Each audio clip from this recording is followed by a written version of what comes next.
আল্লাহ আমার রব, এই রবি আমার সব।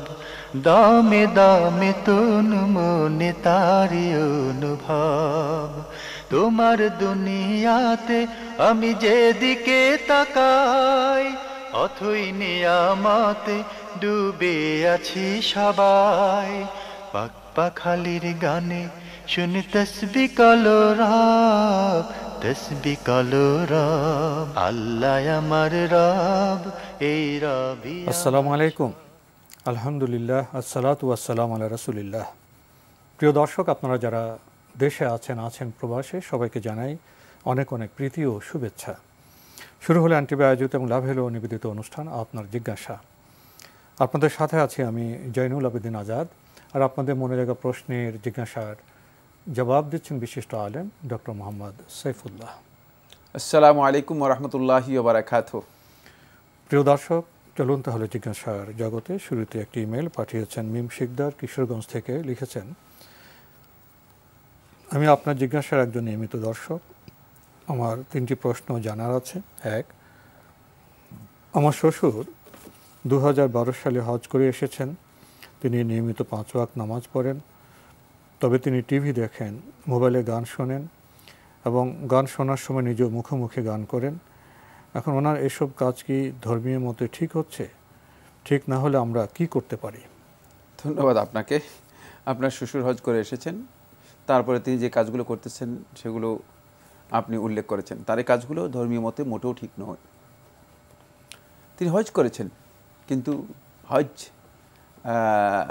ইবাদতটাকে তিনি যেভাবে করা দরকার ছিল, যে মানে যাওয়া দরকার ছিল, সে মানে তিনি উত্তীর্ণ হতে পারেননি। হজের আগের অবস্থা আর হজের পরের অবস্থা, এর মধ্যে কোনো পরিবর্তন আসে নাই। এজন্য তাকে আপনারা অত্যন্ত বিনয়ের সাথে, বিনম্রভাবে, সুন্দরভাবে, শালীন ভাষায় বারবার বোঝানোর জন্য চেষ্টা করুন। যদি আল্লাহ রাব্বুল আমিন পরিবর্তন আনেন, তিনি প্রবৃত্তি পূজারী। তিনি তার বক্তব্য, যদি আপনি যে কথা বলেছেন সঠিক হয়, তাহলে তিনি প্রবৃত্তি পূজারী, তিনি প্রবৃত্তির অনুসারী। অন্যথায় এক ব্যক্তি আল্লাহর ঘরে হজ করে আসার পর আল্লাহ রাব্বুল আমিনের নিদর্শনগুলো, সাফা মারওয়া সহ মানে এই জায়গাগুলো দেখে আসার পর যদি তার মধ্যে এতটুকু পরিবর্তন না আসে যে তিনি গানের সাথে আবার গান এবং নাচ করবেন, এই ধরনের পরিবর্তন যদি তার না আসে, তাহলে বুঝতে হবে যে এই লোকের অন্তরে এখনও যেভাবে ঈমান প্রবেশ করার কথা ছিল সেগুলো সেভাবে প্রবেশ করে নাই, এবং হজ তাকে যেভাবে পরিশুদ্ধ করার কথা ছিল, যেভাবে গুনাহমুক্ত করার কথা ছিল, সেভাবে গুনাহমুক্ত করতে পারে নাই। তাহলে তাকে খুব বিনম্রভাবে বোঝানোর জন্য চেষ্টা করুন। আপনাদের অতিরিক্ত কোনো দায়িত্ব নেই, কারণ তার ব্যাপারে কিয়ামতের দিন আপনাদেরকে মোটেও জিজ্ঞেস করা হবে না। শুধুমাত্র তাকে বাঁচানোর জন্য, তাকে জাহান্নামের আগুন থেকে রক্ষা করার জন্য আপনারা শুধু তাকে উপদেশ দিতে পারেন, পরামর্শ দিতে পারেন। আরও লিখেছেন, আমি ইসলামী নিয়ম অনুযায়ী পর্দা করতে চাই, হাত মোজা, পা মোজা, চোখ ঢাকা স্কার্ফ পরতে চাই। আমার স্বামী, শাশুড়ি ও দেবর চায় আমি যেন ফ্যাশন হিজাব ও বোরকা পরি। এক্ষেত্রে আমার করণীয় কি? সেক্ষেত্রে আপনার স্বামীকে বোঝানোর জন্য চেষ্টা করবেন। আপনার শাশুড়ি অথবা আপনার দেবর, এদের কোনো দায়িত্ব নেই এখানে। দায়িত্ব হচ্ছে শুধুমাত্র আপনার স্বামীর। আপনার স্বামীকে বোঝানোর জন্য চেষ্টা করবেন যে রাসূলুল্লাহ সাল্লাল্লাহু আলাইহি ওয়াসাল্লাম বলেছেন, সালাসাতুন লা ইয়াদখুলুনাল জান্নাহ, 3 দল লোক জান্নাতে প্রবেশ করবে। তার মধ্যে একজন হচ্ছে দায়ুস জান্নাতে প্রবেশ করবে। দায়ুস হচ্ছে ওই ব্যক্তি, যে ব্যক্তি তার স্ত্রীকে, তার পরিবারকে মানে অশ্লীলভাবে খারাপ কাজের জন্য ছেড়ে দেয়, যে এই কারণে সেই ব্যক্তি কিন্তু জান্নাতি হতে পারবে না। ইবাদত করার পরেও, আল্লাহ তাআলার আনুগত্য করার পরেও, ভালো কাজ করার পরেও জান্নাতে যেতে পারবে না যদি সে তার স্ত্রীকে মানে বেপর্দায় নিয়ে যায়। তাই তাকে বোঝানোর জন্য চেষ্টা করেন, তাকে এই বিষয়গুলোর জ্ঞান দেন, যাতে করে তিনি বুঝতে পারেন যে তিনি যে কাজ করতেছেন সেটা শুদ্ধ নয়, তার এই কাজটি ইসলাম এলাও করে না, অনুমোদন দেয় না। সেক্ষেত্রে আপনি চেষ্টা করুন যে ইসলামী তরিকা অনুযায়ী যেভাবে পর্দা করা দরকার সেভাবে পর্দা করেন। বাকি তাদের বক্তব্য মানে শ্বশুর শাশুড়ি অথবা দেবর, অন্যদের বক্তব্য এখানে কোনো বিধান নেই। অন্যদের আনুগত্য আপনার উপর ফরজ নয়, আপনার উপর ফরজ হচ্ছে স্বামীর আনুগত্য করা। সেক্ষেত্রে স্বামীকে আপনি বোঝানোর জন্য চেষ্টা করুন যে আমাকে যদি এভাবে মানে সুন্নাহ তরিকা অনুযায়ী সত্যিকার পর্দা করতে বাধা দেওয়া হয়, তাহলে এর জন্য সমস্ত দায়িত্ব তোমাকে বহন করতে হবে এবং তুমি এর জন্য জাহান্নামী হবে, কোনো সন্দেহ নেই। এবং সেটা বোঝানোর জন্য চেষ্টা করুন, তাহলে হয়তো তার মধ্যে পরিবর্তন আসতে পারে, সে আপনাকে সহযোগিতা করতে পারে। আরও লিখেছেন, আমি পাড়া প্রতিবেশী, পুরুষ, চাচা, শ্বশুর, মামা, শ্বশুর ও এ জাতীয় আত্মীয়দের সামনে যেতে চাই না। আমার শ্বশুর শাশুড়ি আমাকে তাঁদের সামনে যেতে বাধ্য করেন এবং পা ধরে সালাম করতে বলেন। এমন অবস্থায় আমি কি করব? এগুলো বুঝাতে হবে। এগুলো আমাদের সমাজের মধ্যে একটা বড় একটা ধরনের প্রচলন এবং মুসিবত, বড় ধরনের প্রচলন মুসিবত। এগুলো বুঝাতে হবে। অনেক এর জন্য অনেক জিহাদ করতে হবে। এটা জিহাদের কাজ, যে অনেক জিহাদ করতে হবে, জিহাদের কাজ। জি, অব্যাহত প্রচেষ্টার কাজ এগুলো। প্রিয় দর্শক, আমরা বিষয়টি উপলব্ধি করলাম। আমাদের হাতে একটা দীর্ঘ চিঠি, এই চিঠিটি পাঠিয়েছেন নাসিরউদ্দিন সিরাজগঞ্জ থেকে। আপনার এক চিঠিতে অনেক প্রশ্ন। 11 নম্বর প্রশ্নে আপনি লিখেছেন, আমাদের দেশের ইসলাম ধর্মের অনুসারী যে সমস্ত মানুষ আছেন, তাদের মধ্যে যদি কোনো কুফরি লক্ষণ ও মুনাফিকের লক্ষণ থাকে, তবে তাদেরকে কাফের বা মুনাফিক বলা যাবে কি? না, লক্ষণ থাকলেই তাকে কাফির মুনাফিক বলা জায়েজ নেই। কাফির মুনাফিক সাব্যস্ত করা কোনো ব্যক্তির কাজ নয়। কোনো ব্যক্তির জন্য জায়েজ নেই যে একজন ব্যক্তিকে কাফির সাব্যস্ত করবে অথবা একজন ব্যক্তিকে মুনাফিক সাব্যস্ত করবে। ব্যক্তি শুধু এটুকু বলতে পারে যে এই লোকের এই কাজটি মুনাফিক অথবা এই কাজটি কুফরি। আমরা এতটুকুই বলবো শুধু, এর বাইরে আমরা যাব না। কারণ তাকে কাফির সাব্যস্ত করার আমার কী প্রয়োজন? এর মাধ্যমে আমি কি অ্যাচিভ করব, কি অর্জন করব, বা ইসলামের মাসলাহাত কী?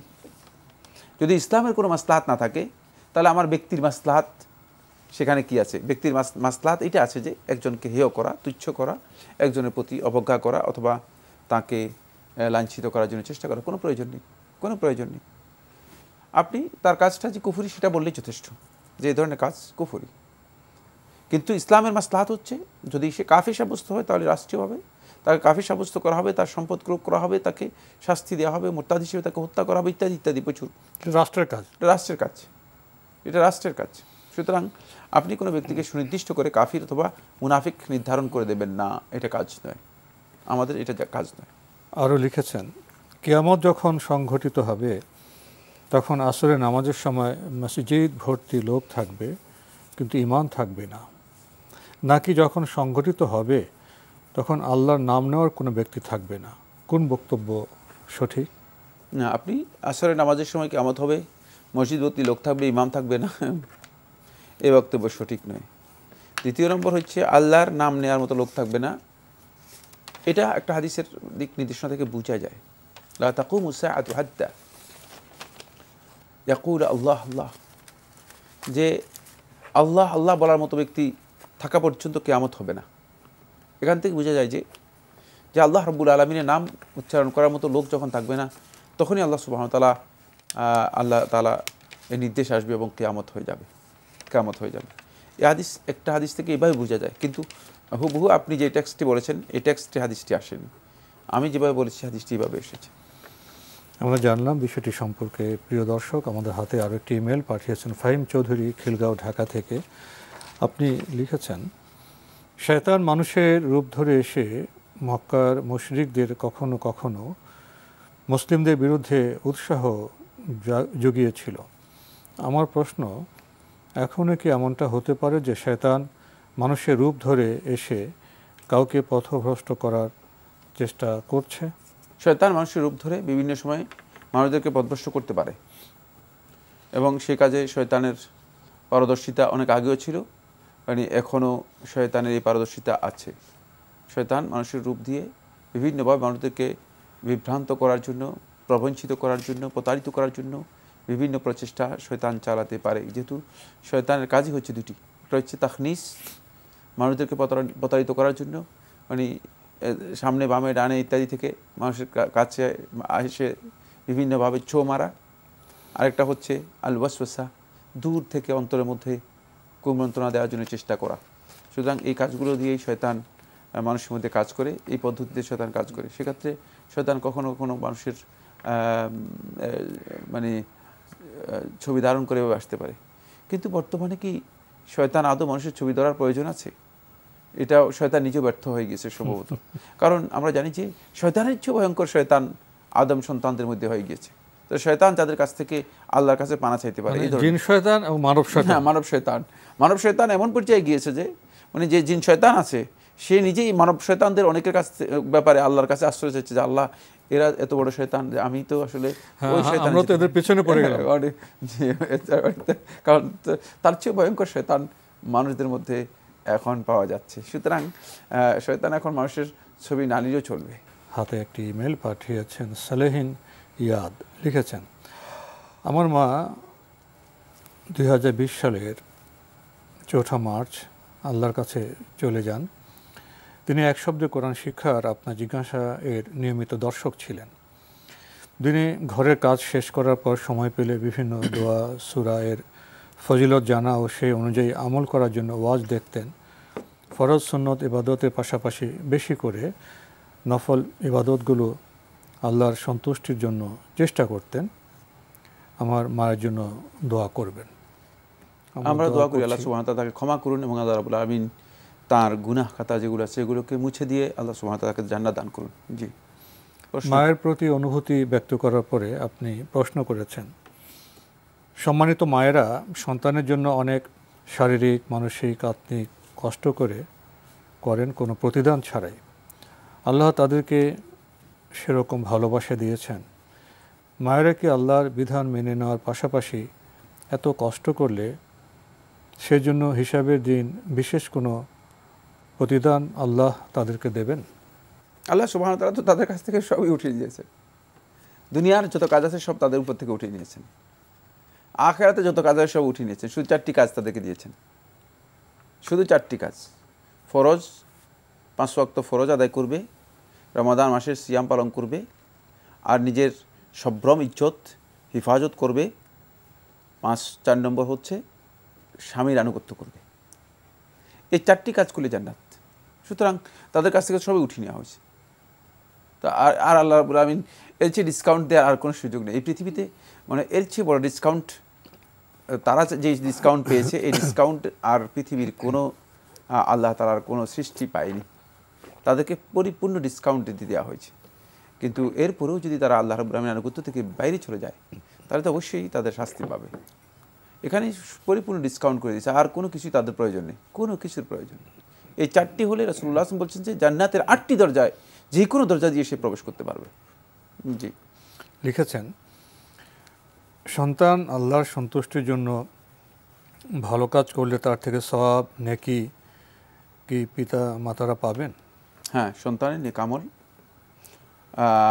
পিতা মাতারা পাবেন, কারণ তারাই তো আদ-দাল্লু আলাল খাইরি কাফাইলিহি, যারা এই কল্যাণের পথ সন্তানকে তারা দেখিয়েছে, সন্তানকে পথ জানিয়েছে। সুতরাং সেক্ষেত্রে তারা এই সন্তানকে ভালো কাজের জন্য, নেক আমলের জন্য নির্দেশনা করার কারণে এর ফজিলত তারা পাবে, এর ফজিলত তারা পাবে।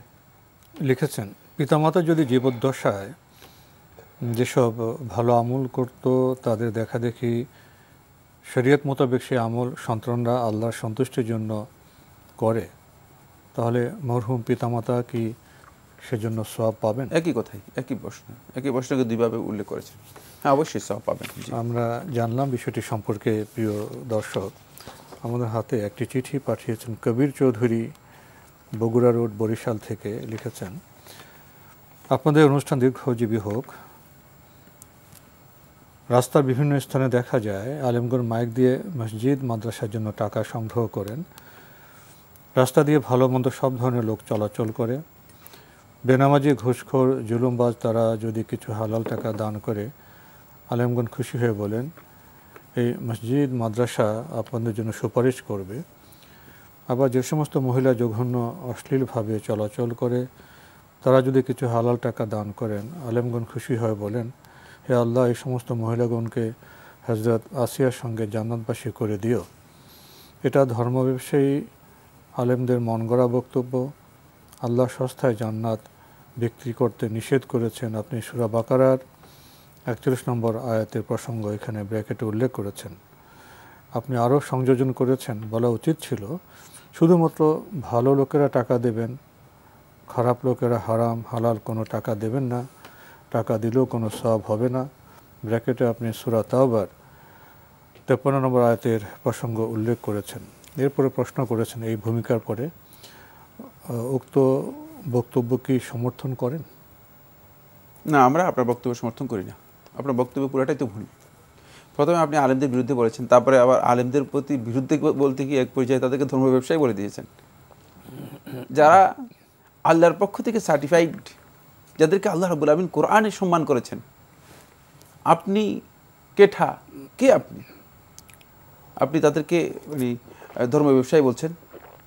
কোনো একজন ব্যক্তির ভুলের কারণে আলেমদেরকে মানে একেবারেই কমন করে আলেম সমাজকে গালিগালাজ করা সীমালঙ্ঘন, এটা ধৃষ্টতা, প্রশ্নই আসে না। এক আধজন ব্যক্তির ভুল হতে পারে। আর আপনি কি জানেন যে যারা এই মসজিদ মাদ্রাসার জন্য বাজারে কালেকশন করে, রাস্তায় কালেকশন করে, মাইকে কথা বলে, এরা কেউ আলেম? দুনিয়ার কেউ বলছে? কোনো আলেমকে দেখছে কেউ এই কাজ করতে? এরা কেউ আলেম না, এরা সবগুলো লোক হচ্ছে কালেক্টর। এদেরকে নিয়োগ দেওয়া হয়েছে কালেকশনের জন্য। এরা এদের কাজই হচ্ছে কালেকশন করা। সুতরাং আপনি এদেরকে দিয়ে আপনি আলেমদেরকে তুচ্ছতাচ্ছিল্য করা, আমি মনে করি যে আপনার এই কাজ পাঞ্জাবি পড়েছে, টুপি পড়েছে, এজন্য মনে হচ্ছে এরা আলেম। পাঞ্জাবি বললে একজন লোক তাকে সে খারাপ কাজ করলে সে আলেম খারাপ কাজ করেছে এটা বলবে? প্রশ্নই আসে না। এই কাজগুলো আপনি পুরো উল্টো করেছেন। আপনি ধর্ম ব্যবসায়ী তাদেরকে বলছেন, কিন্তু আপনি দুটি আয়াতে দলিল দিয়েছেন, শুধু দুটা মিথ্যা কথা। এই আয়াতগুলোতে যেই দুটো উল্লেখ করেছেন, সূরা বাকারা এবং আরেকটি সূরা তওবা, এই দুটি আয়াতের কোথাও আল্লাহ সুবহানাহু ওয়া তাআলা আপনি যেটা বলছেন সেটা বলেননি। প্রথম আয়াতের মধ্যে আল্লাহ সুবহানাহু ওয়া তাআলা কি বলেছেন আর আপনি কি অর্থ করেছেন? তাই আমি অত্যন্ত বিনয়ের সাথে আপনাকে বলবো, খবরদার এই সমস্ত কাজ করবেন না। কারো ভুল থাকলে সে তার ভুলকে সংশোধন করার জন্য চেষ্টা করবেন। কেউ যদি মসজিদ মাদ্রাসার জন্য মানুষদেরকে দান করতে বলে, উৎসাহিত করে, এটা নাজায়েজ কিছুই না, করতেই পারে। সেক্ষেত্রে যদি একজন খারাপ লোকও উৎসাহিত হয়ে সে যদি এসে দান করে আর আল্লাহ তাআলা যদি তাকে ক্ষমা করে দেন, আপনি কে? আপনি এখানে কেন আপনি খবরদারি করতে আসছেন? আপনি কি জানেন আল্লাহ সুবহানাহু ওয়া তাআলা একজন বেশ্যাকে, সহিহ বুখারী হাদিস, একজন বেশ্যাকে যিনি বেশ্যাবৃত্তি করতেন, তাকে আল্লাহ রাব্বুল আলামিন একটি কুকুরকে শুধুমাত্র পানি পান করানোর কারণে ক্ষমা করে দিয়েছেন। তা আপনি কি? আপনার বক্তব্য পুরাটাই সীমালঙ্ঘন। আল্লাহ সুবহানাহু ওয়া তাআলা কাকে কীভাবে ক্ষমা করে দেবে সেটা আল্লাহ তাআলাই ভালো জানেন। আর কেউ যদি দান করেন, তাকে দান করতে বাধা দেওয়ার কারো অধিকার নেই। এক্ষেত্রে এই কথা বলার দরকার নেই যে আপনি দান করবেন, আপনি দান করবেন না। কিভাবে আপনি বুঝবেন যে এই লোকটা দান করলে আল্লাহ তাআলা কবুল করবেন না? কারো গায়ের উপর কি আল্লাহ রাব্বুল আলামিন লিখে দিয়েছে যে তুমি দান করলে তোমার কবুল হবে না, আর এই দান করলে কবুল হবে? হতে পারে যে একজন পরহেজগার ব্যক্তি, তার দান আল্লাহ তাআলা কবুল করবেন না, আর একজন সাধারণ মানুষ আল্লাহ রাব্বুল আলামিন তার দান কবুল করতে পারেন। তো কিসের ভিত্তিতে এই কথাগুলো আমরা বলবো? আমাদের কাছে এগুলো কোনো ভিত্তি নেই। মানুষদেরকে আমরা দানের জন্য উৎসাহিত করব, কেউ দান করলে সে দান গ্রহণ করা হবে, তাদের জন্য দোয়া করা হবে। কোনো আলেম দানের মাধ্যমে জান্নাত বিক্রি করেন না। তারা আল্লাহর কাছে দোয়া করতে পারেন, আল্লাহ লোকটাকে জান্নাত দান করুন, এটা দোয়া করা জায়েজ। আলেমরা তারা ইসলাম যতটুকু জেনেছে ততটুকুই তারা কাজ করেন, তারা ধর্ম ব্যবসায়ী নন। বরং ধর্ম যদি কোনো কারণে টিকে থাকে, আমি মনে করে থাকি যে আলেমদের কারণেই ঠিক আছে, যেহেতু তারা চেষ্টা করে যাচ্ছে, একেবারে নিরলস চেষ্টা চালাচ্ছে আলেমরা, না খেয়ে না দিয়ে কোনো ধরনের কিছু তাদের নাই বলতে কিছুই নেই। তারা নিজেদের সর্বোচ্চ চেষ্টা করে দ্বীনের বিষয়গুলো মানুষের কাছে বলে যাচ্ছে। সুতরাং এই ধরনের কথাগুলো আলেমদের শানে একেবারেই বেয়াদবিমূলক মনে করি। আমরা একেবারে সময়ের শেষ প্রান্তে চলে এসেছি, তবুও একটি অবজারভেশন, যে আগে আমাদের সমাজে একটা সমস্যা ছিল, অনেকেই ধর্মীয় লেবাস পরে সঠিক জ্ঞান না রেখে কোরআন সুন্নাহ সম্মত জ্ঞানের অভাব থেকেও তারা ভুল ফতোয়া দিতেন। এটা আমাদের জন্য সমস্যা ছিল। এখন দেখছি যারা আলেম নন, আলেমদের সমালোচনা করতেন, সাধারণ মানুষ, আমাদের এই ভাই, তিনিও ফতোয়া দিয়ে বসলেন যে শুধুমাত্র ভালো লোকেরা টাকা দেবেন, খারাপ লোকেরা হালাল টাকা কোনো টাকা দেবেন না, টাকা দিলে সওয়াব হবে না। আরেকটি ফতোয়া, এখন যে সাধারণ মানুষ আমরা ফতোয়া দিচ্ছি, এটা তো আরেকটি সমস্যা আমাদের জন্য। সওয়াব হবে না কি? উনি সওয়াব দিবেন না, এই যে ফতোয়া দিচ্ছি, তো এটা তো কত বড় একটা গর্হিত কাজ। এই যে ভুল ফতোয়া দিয়ে দিচ্ছি, এর প্রভাব কি হবে, আমি কি গুনাহ পাবো না সওয়াব পাবো, এ বিষয়ে বোধহয় আমাদের আরো সচেতন থাকা প্রয়োজন। এর কারণ হচ্ছে আমরা আসলে জ্ঞানভিত্তিক কোনো বক্তব্য দিতে যাই না। এবং জ্ঞানের আলোকে আমরা নিজেদেরকে গড়ি না। আমরা মনে করি যে কিচ্ছু জানলাম সামান্য, আমি মহাপণ্ডিত হয়ে গেলাম। একটা প্রতিক্রিয়া ব্যক্ত করা। জি জি। তো আসলে প্রতিক্রিয়া ব্যক্ত করার মধ্যে কোনো কল্যাণ নেই। তো আজকে সময়ের কারণে আমরা অগ্রসর হতে পারছি না, এখানে শেষ করতে হচ্ছে। আপনাকে অনেক ধন্যবাদ। আপনাকে অবশ্যই ধন্যবাদ। প্রিয় দর্শক, আমরা দেখছিলাম এনটিভি আয়োজিত এবং লাভ হলো নিবেদিত অনুষ্ঠান আপনার জিজ্ঞাসা। আমাদের এই অনুষ্ঠান আপনারা এনটিভি অনলাইনেও দেখতে পারবেন। ভিজিট করুন www.ntvbd.com। এছাড়া ইউটিউবে এবং আমাদের ভেরিফাইড ফেসবুক পেজে অনুষ্ঠান দেখতে পারবেন। যে ফতোয়া দেওয়া, আমরা অনুষ্ঠান কেন করি? ইসলামের আলোটা পৌঁছে দেওয়ার আমরা চেষ্টা করি, যেন আমরা সংশোধন হতে পারি, আমরা ক্ষতি থেকে বাঁচতে পারি। তো আমাদের সবারই তো সেই প্রচেষ্টায় নিয়োজিত হওয়া উচিত, সঠিক জ্ঞানটা অর্জন করা, সঠিক বার্তা পৌঁছে দেওয়া, ভুল বার্তা নয়। চিঠি লিখুন, প্রশ্ন পাঠান আমাদের ঠিকানায়।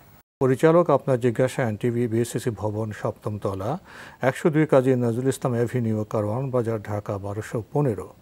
ইমেল অ্যাড্রেস আপনার জিজ্ঞাসা @ntvbd.com।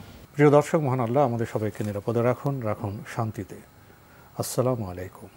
আল্লাহ আমার রব, এই রবি আমার সব, দামে দামে তুন মনে তারি অনুভব। আল্লাহ আমার রব, এই রবি আমার সব।